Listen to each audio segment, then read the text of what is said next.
এক বছর হয়ে গেলেও তদন্তে নেই কোনো অগ্রগতি। এখনো জমা পড়েনি কোনো তদন্তের রিপোর্ট। দাড়িভিট মামলায় হাইকোর্টের তীব্র ভৎসনার মুখে কেন্দ্রীয় তদন্তকারী সংস্থা এনআইএ। আগামী 9 জুলাইয়ের মধ্যে আদালতে জমা দিতে হবে তদন্তের অগ্রগতির রিপোর্ট। এনআইএ কে ডেডলাইন বেঁধে দিলেন বিচারপতি তপব্রত চক্রবর্তীর ডিভিশন বেঞ্চ।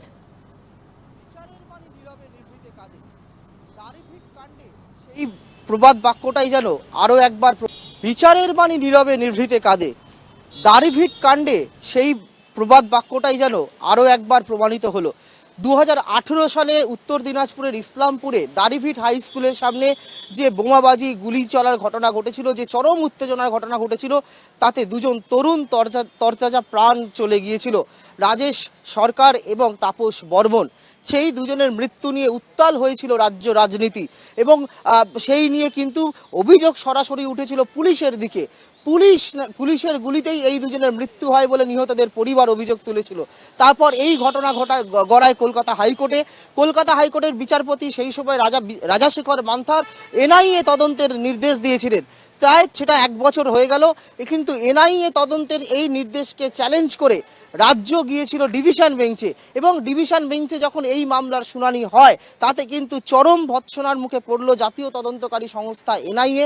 কেননা 1 বছর হয়ে গেলেও আদালতের নির্দেশ থাকা সত্ত্বেও এখনো পর্যন্ত কোনো তদন্ত রিপোর্ট কিন্তু এনআইএ জমা দেয়নি কলকাতা হাইকোর্টে, যা নিয়ে চরম ক্ষোভ প্রকাশ করলেন কলকাতা হাইকোর্টের ডিভিশন বেঞ্চের বিচারপতি তপব্রত চক্রবর্তী এবং পরিষ্কার তিনি হুঁশিয়ারি দিলেন যে এনআইএর অফিসাররা 14 মাস হয়ে গেল, তদন্ত কোন পর্যায়ে রয়েছে, সেই তদন্ত রিপোর্ট কেন এখনো পর্যন্ত এনআইএ আদালতে জমা দিতে পারল না, সেই প্রশ্ন তুলে চরম ভৎসনা করলেন বিচারপতি এনআইএকে এবং পরিষ্কার ডেডলাইন বেঁধে দিলেন এনআইএকে।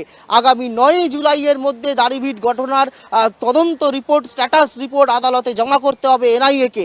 যদি না হয় তাহলে কড়া ব্যবস্থা নেবে আদালত বলেও জানিয়ে দিলেন।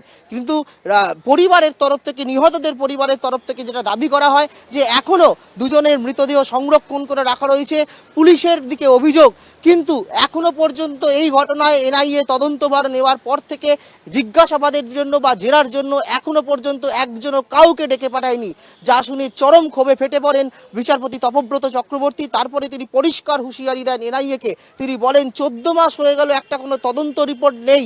কি করছে এনআইএ? তারা কি নিজেদেরকে আদালতের ঊর্ধ্বে মনে করছে? যদি তারা নিজেদের আদালতের ঊর্ধ্বে মনে করে তাহলে কিন্তু এনআইএর আধিকারিকদের প্রস্তুত থাকতে বলুন, আদালত বুঝিয়ে দেবে আদালতের ক্ষমতা কতটা।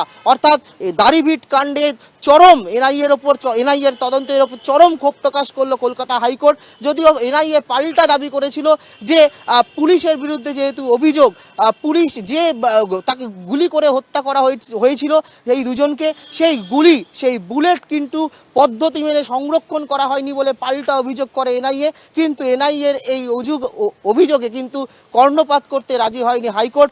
বিচারপতি তপব্রত চক্রবর্তী পরিষ্কার বলে দেন, কোনো অজুহাত শুনতে চাই না, আপনাদের নির্দেশ দেওয়া হয়েছে, আদালত যেটা নির্দেশ দিয়েছে সেটা যথাযথভাবে পালন করুন। অর্থাৎ আগামী 9 জুলাইয়ের মধ্যে দাড়িভিট কাণ্ডের তদন্ত রিপোর্ট আদালতে জমা দিতে হবে, একদম ডেডলাইন বেঁধে দিল এনআইএকে কলকাতা হাইকোর্ট। ক্যামেরায় বরুণ ভান্ডারীর সঙ্গে রিবিক বাজির report, tribe TV Bangla, Kolkata.